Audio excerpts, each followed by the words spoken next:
Bueno, voy a dar la clase así más fácil porque no sé en qué horario vamos a tenerla, hasta que se acomoden todo el tiempo hay cambios, así que prefiero mandársela ahí y que después cada uno lo escuche eh, en el día a su tiempo. Así que lo que empezaré a explicar es más o menos una introducción al estado ácido base, como conceptos necesarios y básicos para poder entender, porque después me voy a explayar más en acidosis metabólica. Así que las cosas para aclarar es importante saber qué es el pH, que es una fórmula que se calcula a través del menos logaritmo a la 10 de la concentración de protones.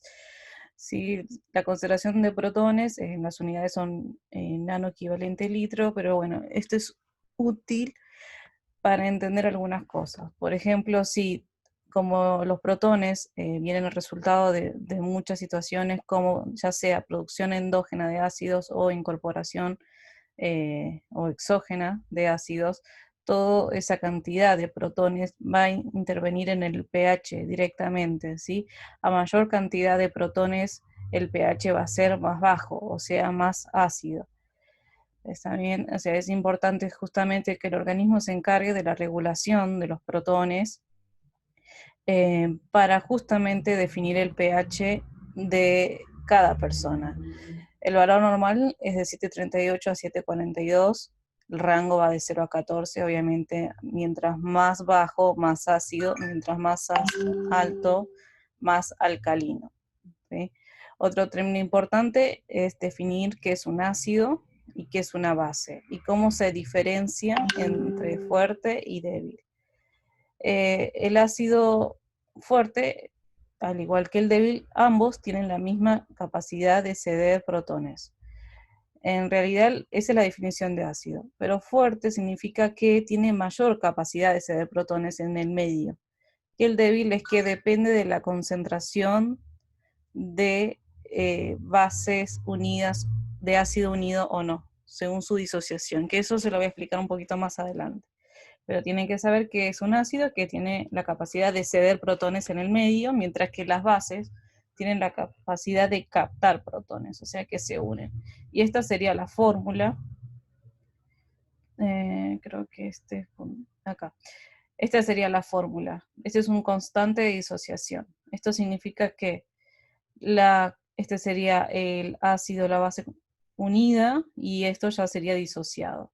Que esta situación va a estar determinada por la cantidad de base unida o ácido unido que va a determinar la disociación. Por ejemplo, si yo tengo muchos protones, ¿qué va a tender a hacer? Se va a tender a unir a la base y va a formar lo que sería el compuesto conjugado. ¿Sí? Esa es una constante de disociación. Y otro término es el pK de una solución, que se calcula de esta forma, es el pH en el cual estos ácidos o bases se encuentran disociados al 50%. ¿Sí? Eso es importante, que después lo vamos a ver por qué es importante el pK de cada uno de estas bases o ácidos. Con respecto a los sistemas amortiguadores o buffer, que muchas veces lo habremos escuchado, esto lo paso muy rápido por el hecho que uno da por hecho justamente que cada uno lo sabe. Las funciones en sí de los amortiguadores o buffer es que tratan de evitar grandes cambios del pH en el medio, ¿sí? Por ejemplo, si en una situación se le agrega un ácido o una base, esos amortiguadores van a actuar de cierta forma para que no se generen cambios importantes en el pH. ¿Para qué? Para mantener la homeostasis en el organismo y evitar todas las consecuencias, ya sea de una alcalemia o una acidosis. Como nosotros somos dinámicos, todo el tiempo estamos comiendo o nuestro organismo o toma una pastilla, un fármaco que tenga ácido o cualquier situación o que nosotros hagamos, por ejemplo la aspirina, nuestro organismo tiene que actuar constantemente a través de estos amortiguadores. ¿Sí? Y los importantes organismos que se encargan, que se encargan de regular estos amortiguadores van a ser el riñón y el sistema respiratorio. Estos amortiguadores los podemos dividir en dos grandes grupos intracelulares, que son fosfato, proteínas o ácidos orgánicos y el bicarbonato, y extracelulares. El ácido carbónico, que lo que tiene de bueno, que tiene un pK de 6.1. ¿Qué quiere decir con esto? Cuando el pH está muy cerca del pH normal, por lo tanto es un buen buffer porque puede disociarse de acuerdo a la cantidad de sustrato que tenga cada uno. La hemoglobina, que es el principal, porque tiene mucha cantidad, las proteínas, sobre todo la albúmina, que es el principal componente, que el pK también, como verán, es muy parecido al ácido carbónico, el fosfato dibifásico y el fosfato monofásico, que también el pK es muy parecido al 6.8, y los intercambiadores iónicos, que también son importantes, que van a tener un rol fundamental en resultado del pH. Justamente, ¿por qué? Porque todos recuerdan el principio de electroneutralidad, que en un compartimento tienen que tener las mismas cargas positivas y negativas para que sea un electroneutro. Cuando aumentan tanto los protones,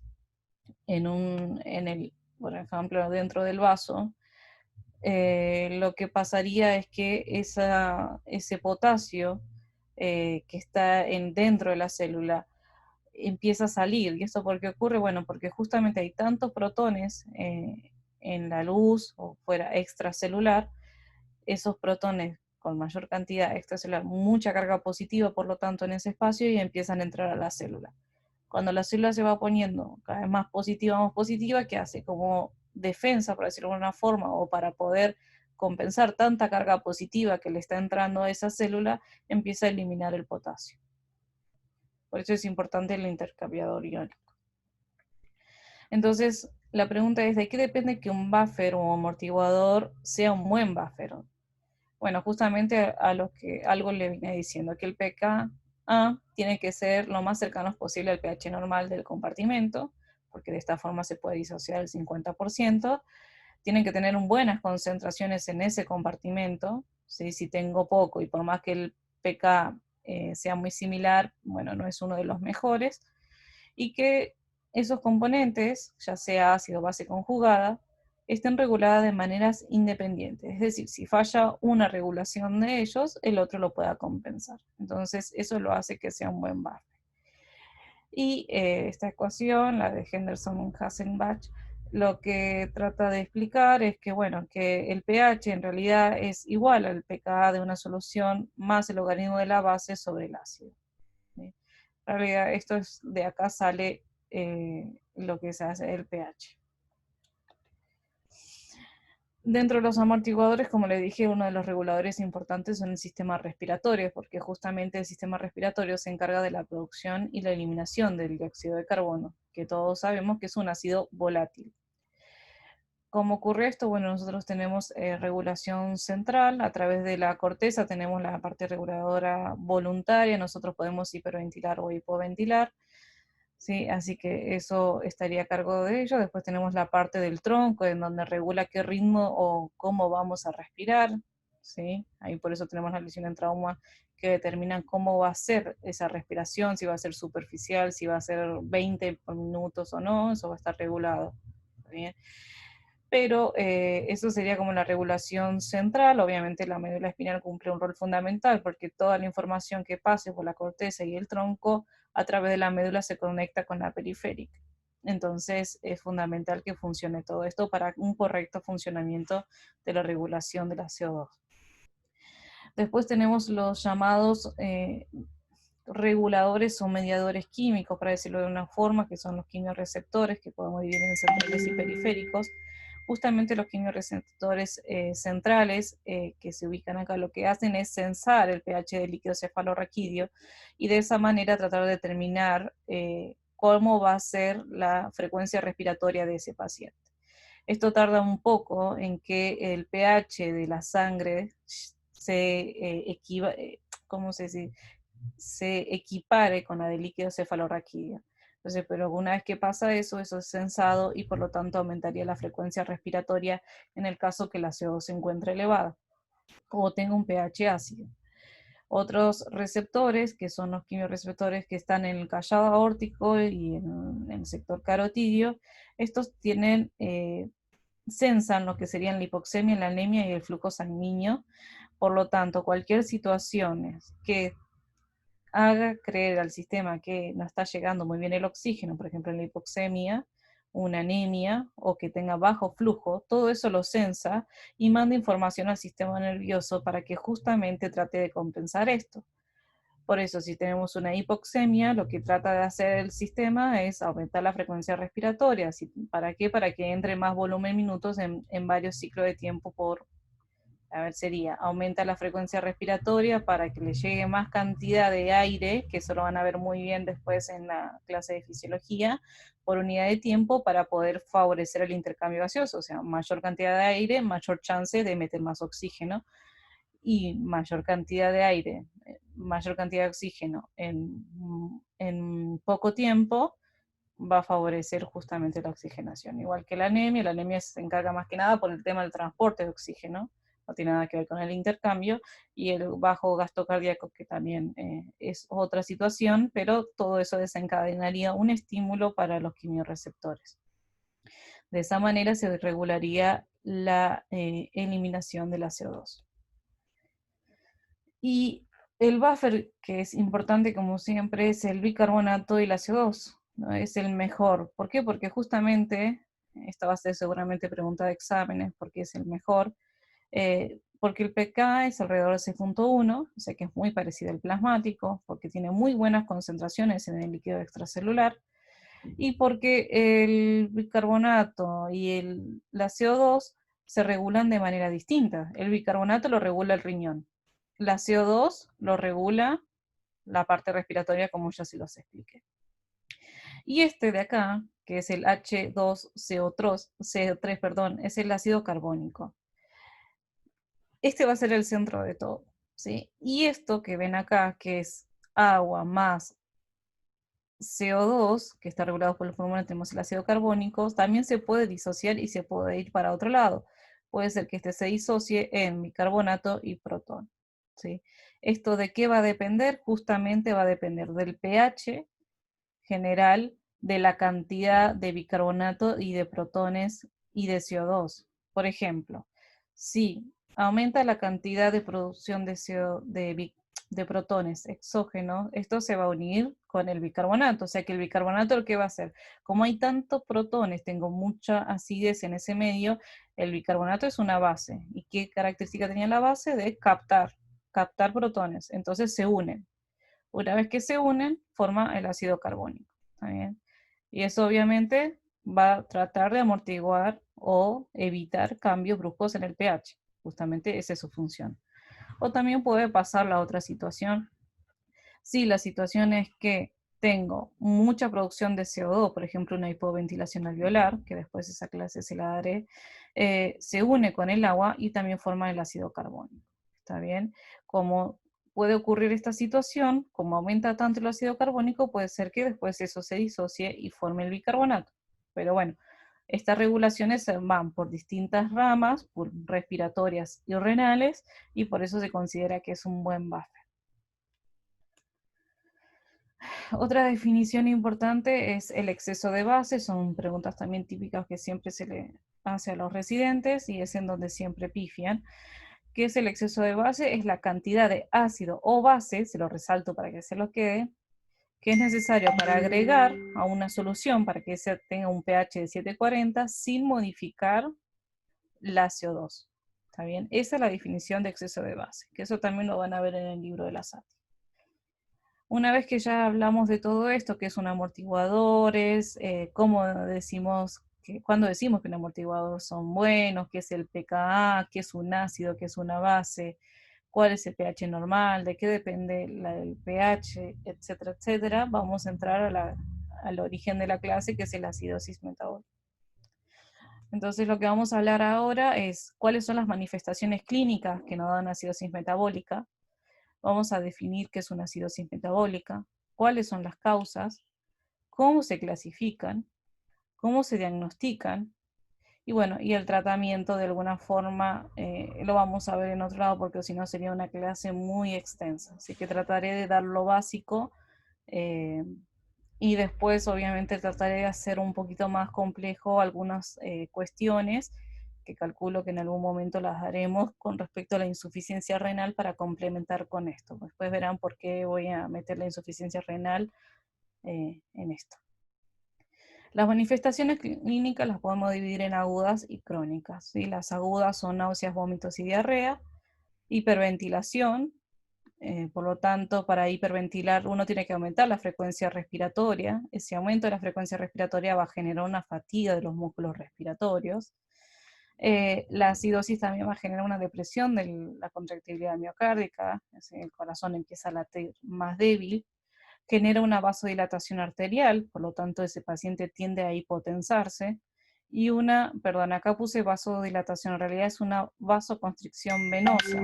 Todo esto son respuestas reflejas, la vasoconstricción venosa, para aumentar la precarga, ¿sí? Después eso, por favor, lo cambian, que es vasoconstricción venosa. Puede evolucionar a un shock. Shock se define con una tensión arterial sistólica menor a 90 milímetros de mercurio, un cuadro clínico de bajo gasto cardíaco, signo de hipoperfusión generalizada, y también predispone a arritmias como fibrilación ventricular, debido a que generan trastornos en la despolarización de las células miocárdicas, moviendo el umbral de despolarización y haciendo más fácil justamente las llegadas de arritmias. Con respecto a las manifestaciones clínicas crónicas, estos se van a ver a largo plazo. Sobre todo, un ejemplo claro es un insuficiente renal crónico, secundario a cualquier sea de las causas, que se caracteriza por degradación muscular, por alteración del metabolismo óseo y por justamente la progresión de su insuficiencia renal. Esto lo vamos a ver sobre todo en los dialíticos, en los crónicos, esta clínica. Bueno, ahora entramos en la definición. ¿Cómo se define una acidosis metabólica? En realidad por tres cuestiones. Un pH menor a 7,35, un exceso de base menor a 3 y un bicarbonato menor a 21. ¿Sí? Con estos requisitos uno habla de acidosis metabólica. Entonces, como el organismo es bastante sabio, lo que siempre trata es de compensar esta situación. ¿Cómo lo hace? Bueno, si cae el pH y cae el bicarbonato, lo que va a tratar de hacer es justamente aumentar la frecuencia para poder disminuir la CO2. Esto sería mejor explicado personalmente o con un gráfico, ¿está bien? Pero bueno, en definitiva es, si yo estoy en un medio ácido, porque cayó el bicarbonato, sea cual sea la causa, no importa, cae el bicarbonato, me lleva un pH ácido, el organismo, como le dije, el sistema respiratorio va a censar a través de la corteza, a través de los quimiorreceptores centrales y periféricos, va a detectar que está pasando algo, que está ácido el pH. Entonces va a generar un estímulo nervioso para aumentar la frecuencia respiratoria. Cuando aumento la frecuencia respiratoria, lo que va a generar es un descenso de la CO2.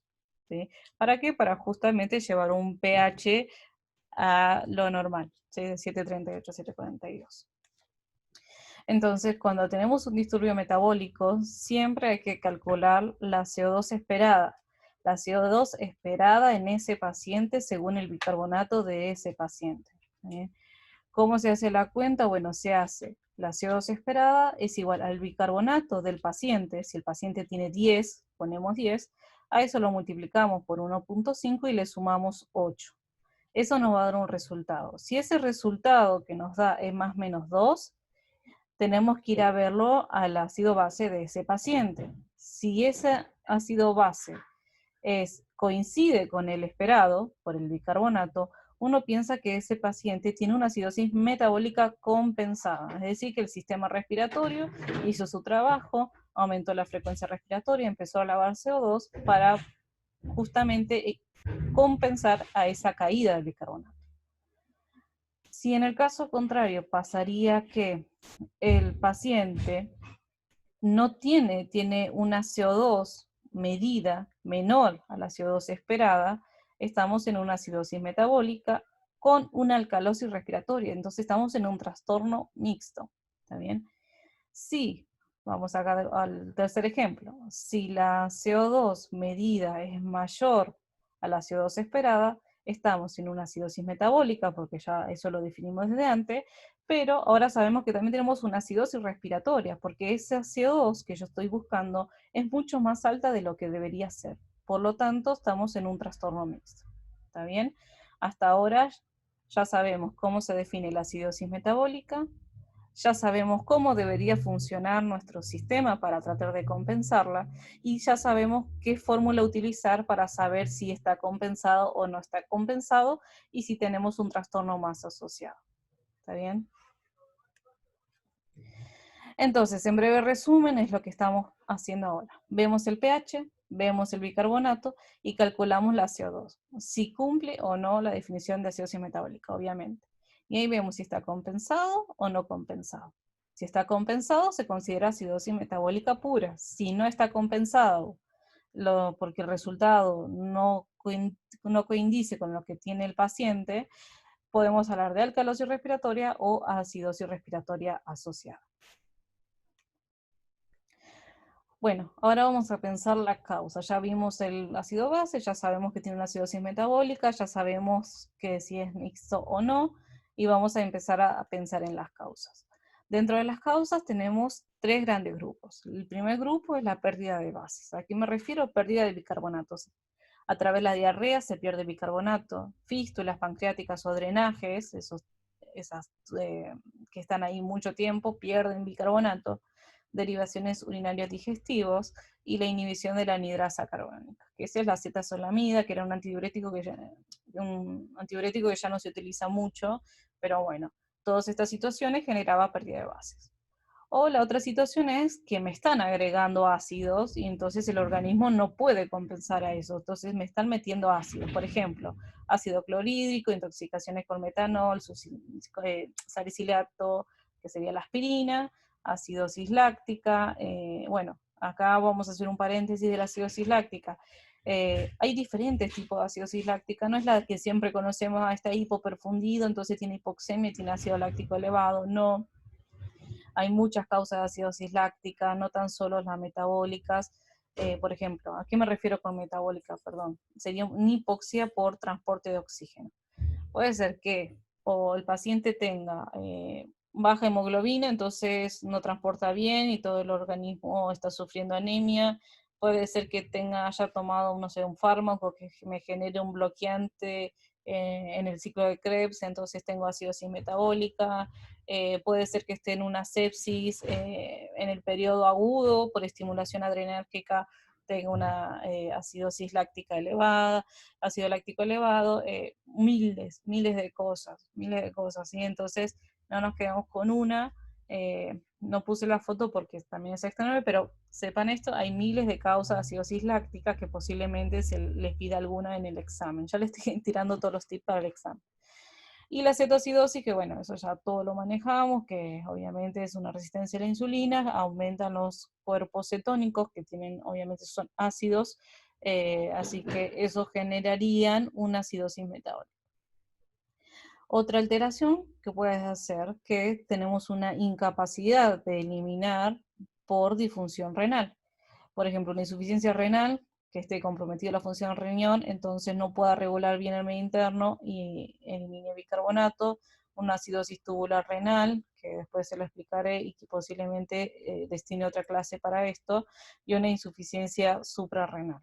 Entonces, dentro de las causas de acidosis metabólica tienen que acordarse este cuadrito. ¿Sí? Acá lo que trato de explicar, o como para introducirlos, es qué es el anion gap, para qué sirve, cómo se calcula. Así que lo que hice es ponerle este gráfico. Esta es la fórmula del anion gap, vamos a usar con potasio, ¿sí? Algunos lo usan sin potasio, pero nosotros vamos a usar con potasio. Lo que trata de hablar el anion gap, o la definición, son aniones no medibles. ¿A qué se refieren con aniones no medibles? Son aquellos que sacamos sangre y no lo tenemos. Por ejemplo, fosfato, sulfatos, albúmina, que lo tenemos pero no podemos calcular. Entonces son cantidades de aniones que nosotros no medimos en el plasma, o porque su concentración tan chiquita e insignificante que no repercute, ¿sí? Entonces este sería un anion gap normal. Tenemos cargas positivas, que está dada por el sodio y el potasio, y cargas negativas que está dada por el cloro, el bicarbonato y esos aniones que no lo podemos medir. ¿Está bien? Cuando ocurre una situación clínica que genere un anión gap aumentado, ¿qué significa esto? Que estos aniones que no medimos están aumentados. ¿Y por qué puede ocurrir? Bueno, como ven en el dibujito bien claro, es que puede ser que caiga el cloro y aumentaron estos anion gap y cae el cloro, o puede ser un anion gap normal, pero en realidad lo que cae es el bicarbonato y lo está compensando el cloro. Justamente esto se fundamenta en el principio de electroneutralidad. Como se calcula ya se lo dije, y este es el valor normal, de 14 más menos 3. Entonces esto es fundamental porque una vez que detectamos una acidosis metabólica, determinar cómo está el anion gap, si está normal, si está aumentado o si está disminuido, como vamos a ver más adelante. El anion gap ajustado para albúmina es algo que a veces se dificulta porque no pedimos todo el tiempo albúmina, pero sería fundamental que al menos un paciente con una acidosis metabólica dentro de su laboratorio de ingreso tenga medida la albúmina. ¿Por qué? Porque la albúmina forma parte de esos aniones GAP no medidos. Es un anión que está en el plasma y que tiene carga negativa, como su nombre dice, y es uno de los principales. Entonces, cualquier cambio de la albúmina puede interferir en los resultados que nos da con respecto al anión GAP. Y esa es la fórmula oficial que debería ser usada siempre. Una vez que nosotros calculamos el GAP que nos da por la fórmula anterior, lo vamos a corregir con la albúmina. Entonces, la fórmula es anión gap calculado más 0.25, acá sería un por, la albúmina normal, que se considera en la SATI 4.4, algunos consideran 4, pero se utiliza 4.4 gramos sobre decilitros, importantísimo la unidad, menos la albúmina medida, que es la albúmina que nos da la del paciente. Entonces, de esa forma, tendríamos el anión gap corregido. Y acá está escrito lo que les dije antes. El anión GAP, la albúmina, perdón, es el principal anión no medido. Se ve afectado por las concentraciones de albúmina. ¿Por qué? Porque por cada gramo de decilitro que desciende la albúmina, el anión GAP disminuye 2.5 miliequivalentes. Entonces es importantísimo la albúmina. Podemos pensar que el anión GAP está normal y en realidad no es así. Podemos pensar que el anión GAP está elevado, pero en realidad no es así. Siempre hay que ajustarlo con la albúmina. Entonces, el anion gap habrán visto que es fundamental para poder encasillar y ir encarando las causas.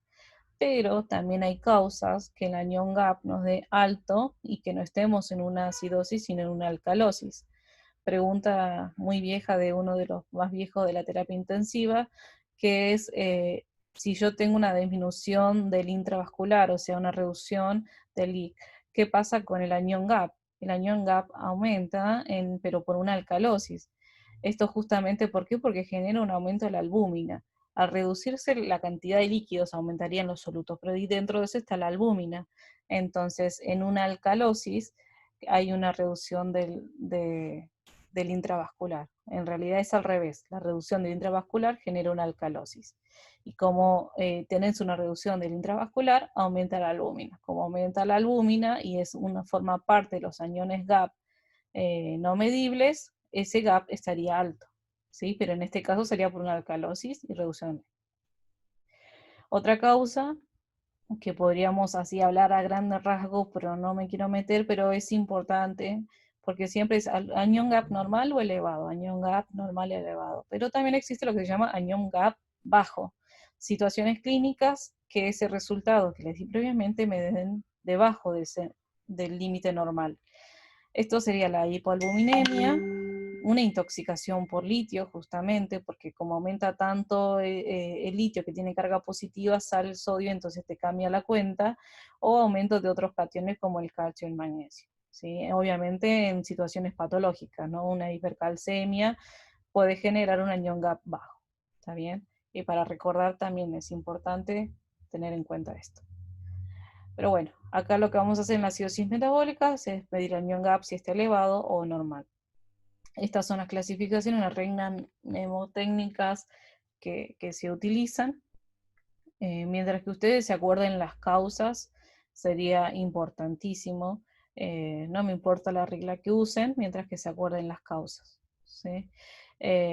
Rabdomiólisis también no estaba dentro de las previas, pero bueno, rabdomiólisis por destrucción de las células también genera una acidosis con GAP elevado, y algo también que no estoy viendo acá, pero es el propofol, la infusión de propofol continua, que también puede generar acidosis metabólica. Dentro del anión GAP normal están los que ya vimos, ya les dije un poco, que es la diarrea, acidosis tubular renal, la insuficiencia adrenal, la fístula, ya sea intestinal biliar, que esto pueden ser como resultados postquirúrgicos, y la cetazolamida, que es un inhibidor de la anhidrasa. Entonces, ¿hay otra forma para saber si este trastorno es por hipercloremia o es por ácido no medible? Sí, existe esta fórmula que, bueno, se puso en práctica, los R3 están muy duchos con esto, que, bueno, fue incorporado hace muy poco en la terapia, creo que en los últimos 2 años, que habla del delta gap, que tiene en cuenta una relación entre el anión gap real que tiene ese paciente, o sea, las cuentas que nos dio menos el anión gap ideal. Todo ese resultado sobre el bicarbonato ideal, que siempre ponemos 24, sobre el bicarbonato real, que es el bicarbonato del paciente. En esta cuenta, si nos da 0 la división, estamos hablando de una acidosis metabólica hiperclorémica, o sea que la causa de todo eso sería un cloro elevado. Si esta cuenta te da 1, es una acidosis metabólica tipo anión GAP puro, o sea, aumento de ácidos no medibles. Si nos da mayor a 1, existe una alcalosis metabólica coexistente, y si es menor a una acidosis metabólica. Entonces, bueno, esta cuenta siempre la hacen como para orientarnos a pensar cuál es la causa, si está asociada con otro o no. Y bueno, una vez que ya sabemos si es una acidosis metabólica con anión GAP elevado o no, nos vamos a meter con la acidosis metabólica hiperclorémica o anión GAP normal. Cuando ya tenemos este dato, vamos a tener que empezar a pensar cuáles son las causas de una acidosis metabólica hiperclorémica. Para eso utilizamos el anión GAP urinario. El valor normal es entre 41 más menos 9. ¿Y de qué nos va a hablar ese anión GAP urinario? Nos va a determinar cuál es la respuesta del riñón, o sea, de los túbulos renales, ante esa acidosis. Nos va a hablar de funcionamiento renal y nos va a poder determinar si la causa es que tengo una acidosis metabólica hiperclorémica de causa renal o extrarrenal. ¿Y de dónde, cómo se calcula esa fórmula? Bueno, es anión GAP urinario es igual a sodio urinario más potasio urinario menos cloro. ¿Está bien? Y un dato importante es que este que está acá es el amonio, o amoníaco, no me acuerdo ya, amoníaco creo que se une al cloro. Como tiene carga positiva, se une y se elimina. Entonces, ¿por qué es importante hablar del riñón? ¿Por qué analizamos el riñón en una acidosis metabólica hiperclorémica? Porque obviamente se encarga de regular todo lo que sería el medio interno a través de una eliminación de una orina, ya sea ácida o básica, de acuerdo la situación de ese paciente. ¿Cómo hacen esto? Bueno, lo que hacen es filtran mucho bicarbonato, reabsorben mucha cantidad de bicarbonato y se lo pasan a la sangre. Así que de esa forma regula. Otra forma regular es eliminar protones, o sea, en la parte distal. Y otra situación, y una de las más importantes, es formar bicarbonato. Entonces, de esta forma los riñones lo que hacen es regulan la concentración de protones a través de 3 mecanismos: secreción de protones, reabsorción de bicarbonato filtrado y la producción de nuevos bicarbonatos. Esto tendría que ser una clase aparte, cómo es la regulación renal de los ácidos y los bases, cómo es que interviene, cuáles son los estímulos. Es muy larga la clase, traté de meter todo, pero me pareció exagerado. Posiblemente veremos si eso se da en otro momento. Esto sería la nefrona que les hice dibujar la otra vez, que todavía tengo sus dibujos guardados como recuerdo. Esto sería la cápsula de Bowman, que continúa con el túbulo contorneado proximal, asa delgada de Henle, asa gruesa de Henle y túbulo contorneado distal, ¿sí? Y después el túbulo distal con el colector. Por eso les hice dibujar la nefrona. Miren la cantidad de funciones que tiene un riñón. no tan solo regula el sodio, no tan solo regula el potasio, sino también regula lo que es el medio interno con respecto al ácido base. Así que es fundamental conocer las funciones del riñón. Vamos a ir por parte, pues tengo otra clase más de algo de fisiología renal, pero bueno, veré si se la mando en estos días o mañana. Esto sería una imagen amplificada de una célula del túbulo contorneado proximal, o sea, esta porción que se encarga de reabsorber el 85% de todo el bicarbonato que se filtra. O sea, acá estaría el capilar glomerular, viene el arterial aferente. Arterial aferente, capilar, se filtra y acá se filtra todo el bicarbonato y se reabsorbe el 85%. El restante queda circulante. En la masa gruesa de Henle se reabsorbe el 10% y el resto el 4 o 9%. Solamente se elimina muy poca cantidad de base. ¿Cómo hace esta reabsorción? Bueno, acá está el detalle. Esto sería la luz tubular, estas serían las células tubulares y este sería el intersticio, lo que me conecta con la circulación sistémica. Cuando se filtra aparece el bicarbonato. El bicarbonato que está acá se va a unir con el protón que está saliendo de la célula. Este es un contratransportador que mete sodio y saca protones. Mete sodio, saca protones. Y de esta forma, ya lo voy introduciendo, reabsorbe sodio. Entonces, en esta porción reabsorbe sodio y secreta potasio. Protones. Ese protón se va a unir el, eh, con el bicarbonato. Tenemos el ácido carbónico, que por anhidrasa carbónica se van a diferenciar en dos cosas, en agua y CO2. Este CO2, que viene del resultado de esta degradación, lo que va a hacer es entrar a la célula, es un gas, difunde fácilmente. Cuando entra a la célula, se vuelve a juntar con el agua. La anhidrasa carbónica hace que se forme el ácido carbónico. Luego se disocia nuevamente en bicarbonato y protón. Este bicarbonato, como verán acá, se pasa al líquido intersticial y de esta forma vuelve a la circulación sistémica. Entonces fíjense en todas las vueltas que tuvo que hacer para poder reabsorber ese bicarbonato. Ese bicarbonato viene de acá. Y este protón se vuelve a eliminar. ¿Está bien? Entonces de esa forma, en el túbulo contorneado proximal se reabsorbe el 85% del bicarbonato. Entonces es fundamental la regulación en el medio interno. Esto es lo mismo, pero un poquito más detallado. Este es del libro Boron de Fisiología. Acá lo que trata de demostrar es cómo es el mecanismo, lo mismo que le expliqué, pero acá te diferencia muy bien las anhidrasas carbónicas, porque tenemos dos tipos, tipo 4 que está en la membrana vasolateral y la tipo 2 que está dentro de la célula, sería la citoplasmática. Acá, para repasar de vuelta, tenemos la anhidrasa carbónica.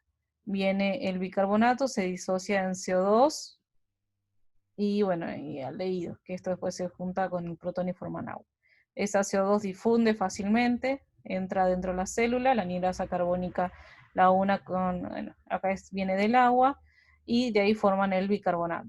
Y ese bicarbonato es el que va a pasar a la célula intersticial de la circulación sistémica, ¿sí? A través de un contratransporte con el sodio. Entonces de esa forma entra el bicarbonato, pero miren toda la vuelta que tuvo que dar. Esto no me voy a explayar porque quizás lo haga más adelante. Esto sería, en el túbulo contorneado distal tenemos una túbulo contorneado distal y células distales, más que nada túbulo distal. Tenemos una TPasa que está en la membrana luminal. Esto sería la luz del túbulo, es por donde viene todo lo que se filtró. Estas están las células renales y acá estaría el líquido intersticial, que es donde se va a reabsorber. Acá también tenemos la anhidrasa carbónica que cumple la misma función que ya les detallé, se une CO2 con agua, ácido carbónico, se disocia en protones y bicarbonato. Entonces esta ATPasa lo que trata de hacer es difundir a través de consumo de ATP, por eso es una ATPasa, para poder eliminar los protones. ¿Está bien?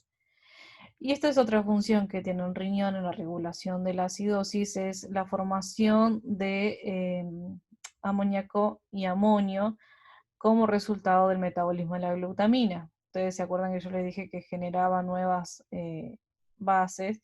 lo que hace acá es dividir cada metabolismo de la glutamina que se forma en glutamato, me va a dar dos amonio y dos bicarbonatos. Entonces de esa forma generan bicarbonatos que están acá. ¿Es importante? Sí, es importante, pero bueno, es importante para entender la función del riñón. Entonces, una vez que ya tengamos, que sabemos que es una acidosis metabólica hiperclorémica, tenemos que ir a analizar el anión gap urinario. Si ese anión gap urinario es positivo, o sea, mayor a 0, nos está hablando de una disfunción tubular del paciente crítico, nos puede hablar de una acidosis tubular tipo 1, una acidosis tubular tipo 2, una acidosis tubular tipo 4. Eh, esta acidosis tubular tipo 1 se caracteriza por tener un pH urinario, por lo tanto, con esto es importantísimo, una vez que analicé el anión gap urinario, miro el pH de esa orina. Siempre hay que pedir con pH. Entonces vamos a poder hacer una indicación con orina puntual, con sodio, potasio, cloro, urea, creatinina, en el caso que tenga por ahí tiene también falla renal, y le vamos a agregar pH urinario, ¿sí? Que nos digan qué pH tiene ese paciente. Porque si no, no podemos analizar la siguiente etapa, que es saber si es una acidosis tubular tipo 1, tipo 2 o tipo 4. ¿Está bien? Si es una acidosis tubular tipo 1, el pH urinario va a ser mayor a 5.5 con hipopotasemia. Si es una acidosis tubular tipo 2 o proximal, el pH urinario va a ser mayor a 5.5 e hipopotasemia. Y si es una acidosis tubular 4, déficit de aldosterona, el pH urinario acá va a ser menor a 5.5 con hiperpotasemia. Ahora, si la acidosis hiperclorémica nos da con un anión gap urinario negativo, vamos a pensar en causas extrarrenales, como una gastroenteritis, una diarrea, fístulas, la iatrogénica que en la nuestra la solución fisiológica, que le demos mucha alimentación parenteral o resina de intercambio iónico. Todas estas situaciones nos va a dar un anión gap urinario negativo. Entonces es fundamental analizar la orina para poder saber cuál es la causa de tener un anión gap.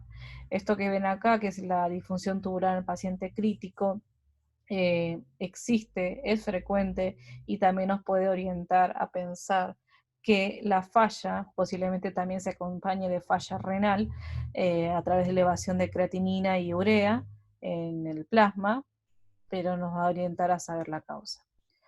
Y esta sería la explicación de la acidosis tubular renal tipo 2, que acá lo que está bloqueado, dejó de funcionar, es la anhidrasa carbónica.